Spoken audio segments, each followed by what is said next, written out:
সেই জন্য চেষ্টা করতে হবে একটু উঁচু জায়গায় কোনো টব পারি বা অ্যালোভেরা বলে। গাছটি পশ্চিমবাংলায় নয়, সারা ভারতে প্রায় 21 ধরনের প্রজাতি পাওয়া যায়। তার মধ্যে এটি একটি প্রজাতি। মূলত বাড়িতে যেটা ব্যবহার হয় কোনো জায়গায় যে লাগানো হয়, কিন্তু গাছটির একটি অনেকগুলি কাজে আমি দু একটি ছোট করে বলছি। এর যে ভেতরের শ্বাস সেটি হচ্ছে মূল দ্রব্য, যেখান থেকে কোম্পানি এর সিরাপ তৈরি করে এবং ক্যাপসুল ফর্মে তৈরি করে ফর্মেও বাজারে নিয়ে এসছে।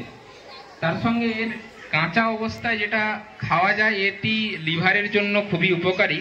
তাই একে কাঁচা অবস্থাতে আছে বা কারো ঠান্ডা লেগেছে, জ্বর হচ্ছে, তার সেই অবস্থায় এই গাছটিকে ব্যবহার করা যায় না বা খাওয়ানো যায়।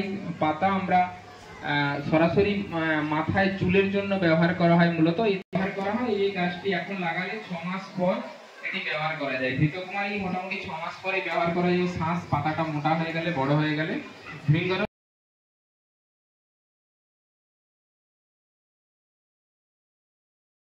সেই আশ্রমের চত্বরে।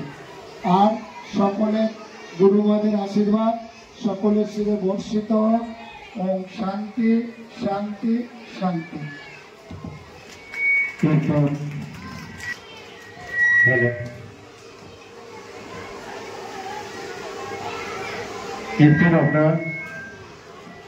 আজকের এই গাছগুলো নিয়ে যাওয়ার পর টিচাররা সার্ভে করবে গাছ হয়েছে কিনা, করলো পাবো।